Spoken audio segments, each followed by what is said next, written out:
공포 라디오 마녀 지.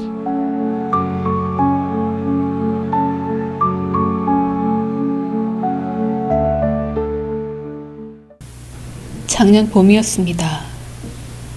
부모님이 갑자기 돌아가시고 언니와 나 둘만 남겨졌습니다. 부모님과 함께 살던 낡은 아파트에서 나와 이사를 하기로 했죠. 15층에서 호수공원이 내려다보이는 오피스텔. 정말 그림 같았다고 하더군요. 이 뷰 보면 계약 안 할 사람이 없어요. 부동산 중개인의 말이 처음엔 믿었지 않았지만 막상 직접 와서 보니 정말 좋았다고 해요. 언니, 진짜 여기로 이사 온 거 잘한 것 같아. 수빈이는 처음 언니가 집을 결정했다고 했을 때 휴대폰 사진으로만 봐도 탁 트인 조망에 감탄했다고 하더군요. 그치, 근처에 인프라도 참 좋아. 호수공원이랑 체육관도 있어. 산책하러 나가면 공기도 너무 좋을 것 같고. 원래 운동을 좋아하지 않던 언니가 산책 이야기를 꺼내자 수빈이는 언니의 긍정적인 변화를 응원했습니다. 역시 환경은 사람을 변화시키는구나. 좋은 곳에 오니 좋은 습관이 생기네. 하지만 그때만 해도 수빈이는 몰랐겠죠. 그 변화가 단순한 환경의 영향만이 아니게 된다는 것을.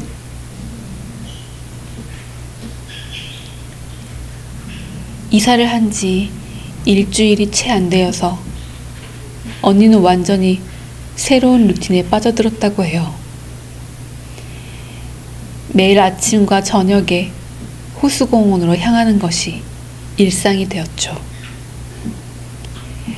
특히 저녁을 먹고 소화도 시킬 겸 나가는 산책을 무척 좋아하더라고요.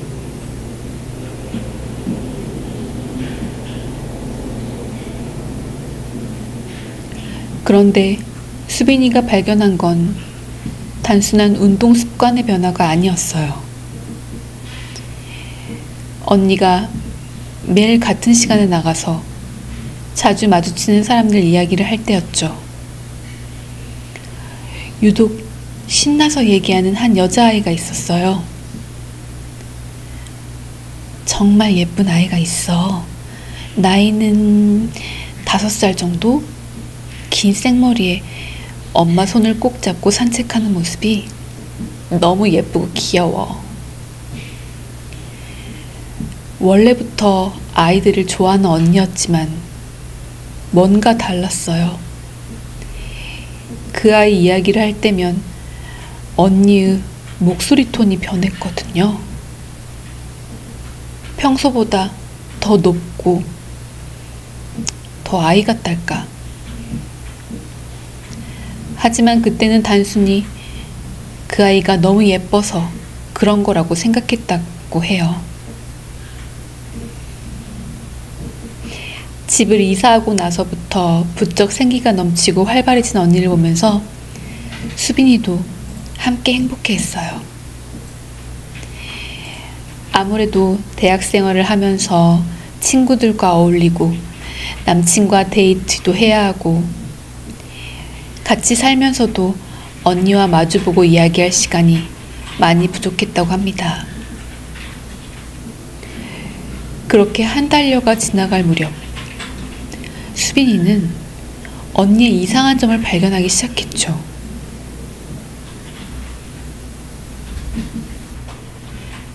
남자친구가 지방으로 출장을 가는 바람에 저녁 데이트가 줄어든 수빈이는 요 며칠 집에서 저녁을 먹으면서 언니와 함께 시간을 보내고 있었어요. 그런데 저녁을 먹고 산책을 다녀온다던 언니가 늘 자정이 넘게 늦게 귀가를 하는 거예요. 이상하다. 이젠 익숙해져서 1시간도 안 되는 코스일 건데. 언니는 밤 9시경에 나가서 12시가 넘게 집에 들어오곤 했죠. 수빈이도 처음에는 대수롭지 않게 생각했어요. 경치도 구경하고 사진도 찍고 어디 들렸다 오는 거겠지 하고요.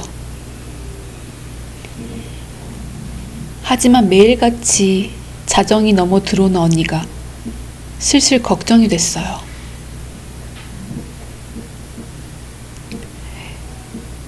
그런데 더 이상한 건 언니의 행동 패턴이 점점 바뀌고 있었다는 거예요. 원래 언니는 어른스럽고 차분한 성격이에요. 하지만 산책을 다녀온 후에는 언니, 잘 다녀왔어? 너 왜 이렇게 늦었어? 너무 재밌었어. 오늘도 그 예쁜 아이 봤어. 목소리가 마치 아이 같은 거예요. 그리고 언니가 좋아하는 음식도 바뀌기 시작했어요. 원래 블랙커피를 즐겨하던 언니가 갑자기 달달한 거, 딸기 우유 이런 걸 마시는 거예요. 언니, 커피 안 마셔? 응? 나 딸기 우유가 더 좋아. 달콤해서 맛있어.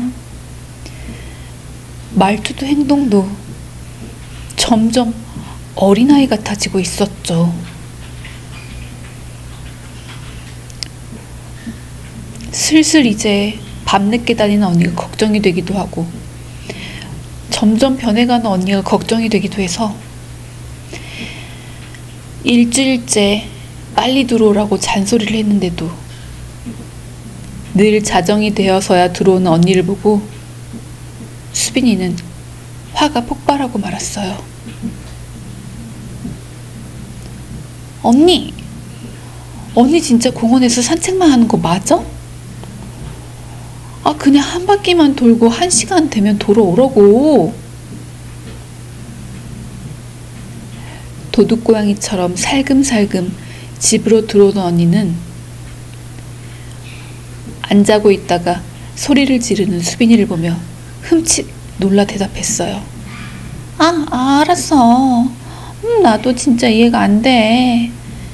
딱 한 바퀴만 돌았는데 정신을 차려보니까 12시가 돼 있네.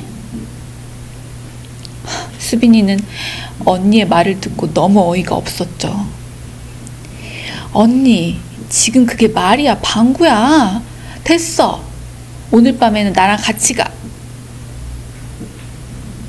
하지만 그날 밤 수빈이가 목격하게 될 것은 상상을 초월하는 일이었습니다. 그날 저녁이 되어 저녁밥을 함께 먹으며 수빈이는 언니에게 넌지시 다시 물었어요. 언니, 어젠 내가 너무 화냈지? 언니가 걱정되는데 갑자기 언니가 이상한 얘기 하니까. 언니는 얼굴을 붉히며 손사래를 쳤어요. 아니야, 진짜. 내가 너한테 왜 거짓말을 해. 나도 정말 이상하고 모르겠다니까. 밤 9시가 되자 둘은 집을 나섰죠. 길가에서 보던 경치보다 직접 들어선 공원은 훨씬 더 아름다웠어요. 와, 여기 진짜 좋긴 좋다. 공기도 맑고. 언니가 꽂힌 이유를 알겠어. 그치? 저기 다리에서 보는 경치가 진짜 예뻐. 호수 중앙의 다리 근처에 다다랐을 때 수빈이의 휴대폰이 울렸어요. 아, 민준이다. 언니 잠깐만.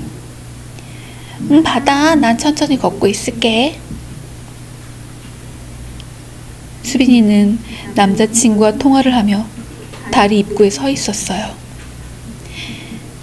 꽤 닭살 커플이라 언니 앞에서까지 이런 모습을 보이긴 좀 쑥스러워서 거리를 뒀죠.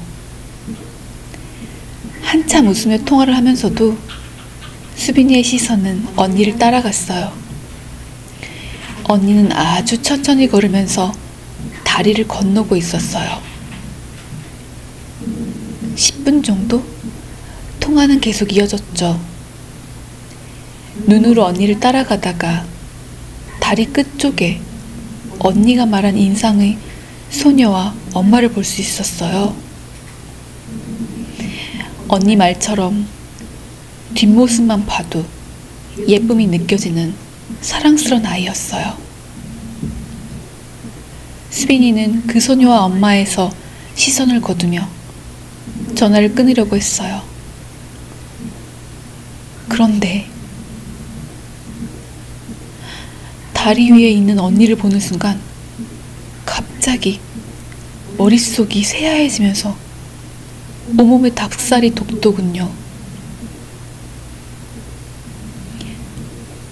언니가 그 5살 소녀와 똑같은 자세로 걷고 있는 거예요. 어깨와 머리를 축 늘어뜨리고.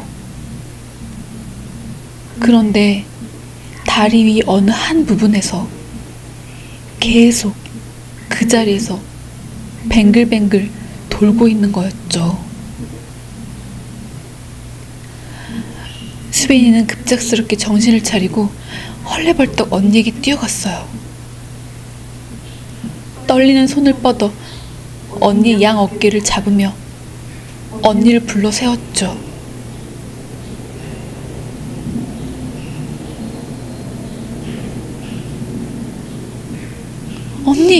언니, 정신 차려. 그러자 언니가 그 자리에 힘없이 멈춰섰어요. 수빈이는 너무 놀라 다시 한번 언니의 어깨를 흔들며 언니를 불렀어요. 그러자 얼굴을 들고 바라보는 언니의 눈동자에는 초점이 없었어요. 그러면서 언니가 거의 들리지 않을 정도로 나지막이 계속 똑같은 말을 중얼거리는 거예요. 여기 있어. 나 여기야. 여기야. 여기 있다고. 여기 있어. 같은 말만 되풀이하는 언니를 보면서 소름이 끼친 수빈이는 더 큰 소리로 언니를 부르면서 어깨를 마구 흔들었어요. 언니 정신 차려. 언니. 수빈이는 소리를 지르다 못해 울먹이면서 언니의 손을 잡아 끌어 억지로 집 쪽으로 향했죠. 그런데 놀랍게도 공원을 벗어나 횡단보도 앞에 오자 언니를 잡은 손에 힘이 들어갔어요.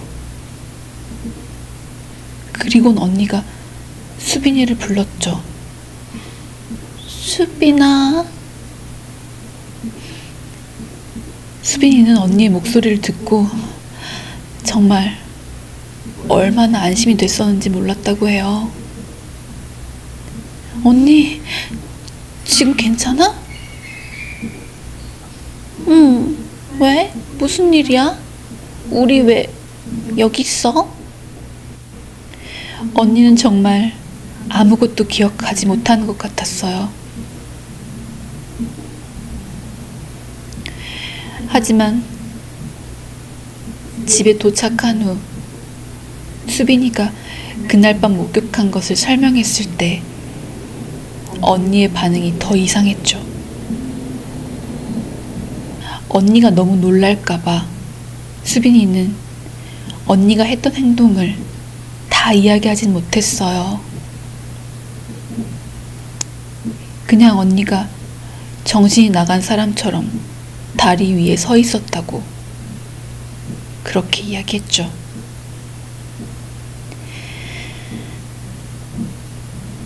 그런데도 언니는 그런 기억 없어.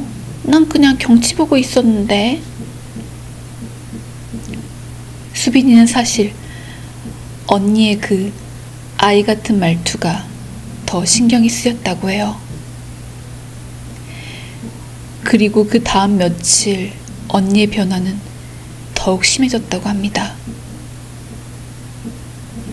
아침에 일어나면 언니가 바닥에 앉아서 인형놀이를 하고 있었다고 해요. 언니, 뭐해? 응? 아하, 나도 모르겠어. 그냥 갑자기 하고 싶었어.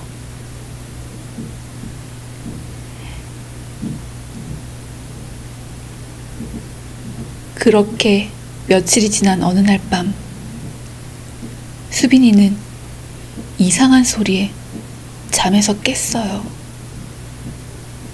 언니 방에서 나오는 소리였죠. 조심스럽게 문을 열어보니 언니가 침대맡에 앉아서 누군가와 대화를 하고 있었다고 해요. 알았어. 내일도 갈게. 너도 오늘 재밌었지? 방에는 언니 혼자뿐이었는데요. 언니? 수빈이가 너무 소름이 끼쳐 조용히 언니를 불렀지만 언니의 돌아본 얼굴을 보고 수빈이는 더 놀랄 수밖에 없었다고 합니다. 언니의 얼굴이 아주 잠깐 아이의 얼굴처럼 보였대요. 응? 수빈아, 왜 앉아?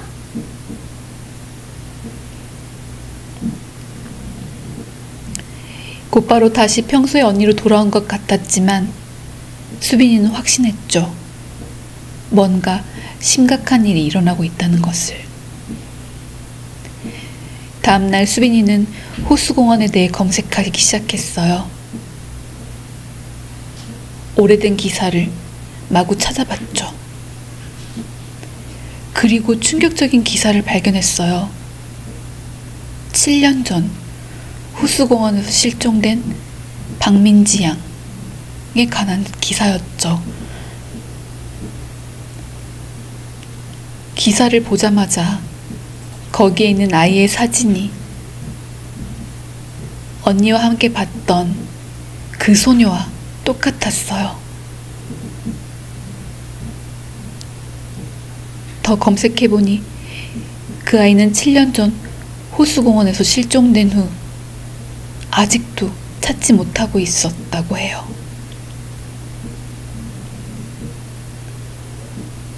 수빈이는 깨달았죠. 그 아이는 이미 세상에 없는 아이였고 그 아이의 영혼이 언니에게 무언가를 원하고 있다는 것을.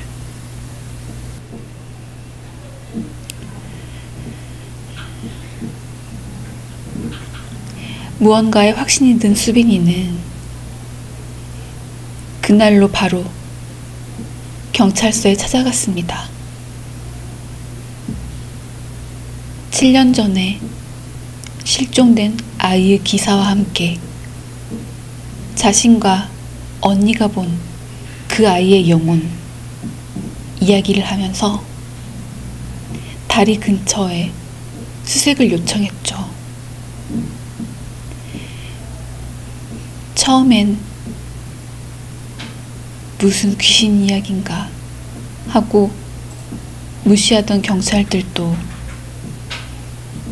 계속해서 일관되게 진수라는 수빈이와 언니의 이야기를 듣고 자료를 찾아본 결과 그 다리 밑 늪지대에만 수색을 하지 않은 사실을 알게 되었다고 합니다. 그렇게 다리 밑을 수색한 결과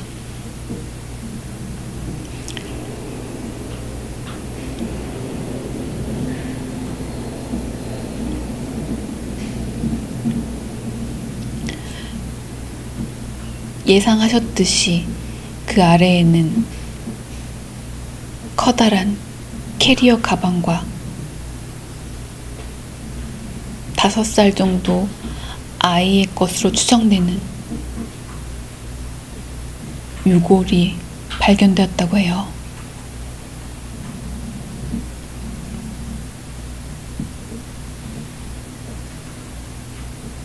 그리고 그날 밤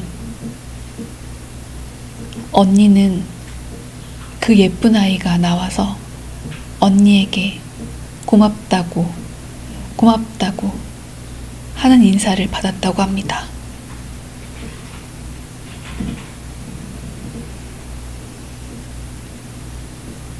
그리고 놀랍게도 그 다음 날부터 언니의 이상 행동은 없어졌어요. 물론 산책을 나가는 좋았던 루틴도 함께 없어졌지만요.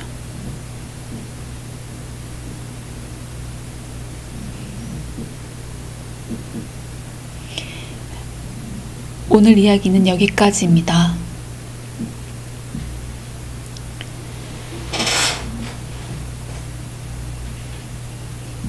때로는 이 세상에 남은 사랑이 죽음조차도 뛰어넘을 수 있다는 사실을 알려주는 조금 섬뜩한 줄 알았지만 가슴 아픈 이야기였네요. 사랑하는 사람들을 더 사랑하시기 바랍니다. 그럼 오늘도 스윗한 밤, 느스스한 밤 보내세요. 마지였습니다.